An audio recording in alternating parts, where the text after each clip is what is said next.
Earth is turning into a big garbage can. It is a big problem, but we could help the earth by recycling. Recycling means taking something old and make it new. We can recycle paper. This means old paper become new paper. We save trees and energy by recycling paper. We can also recycle glass. People often throw away plastic. This is very wrong. It takes hundreds of years of plastic to break down, but if we recycle plastic, it can become many things.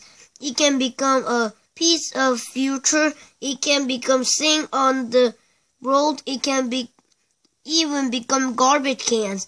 Paper, glass, and plastic, they are all useful. Something cannot be recycled. Look for this special mark on things. It means they could be recycled. Next time, think before you throw something out. Recycle is easy to do.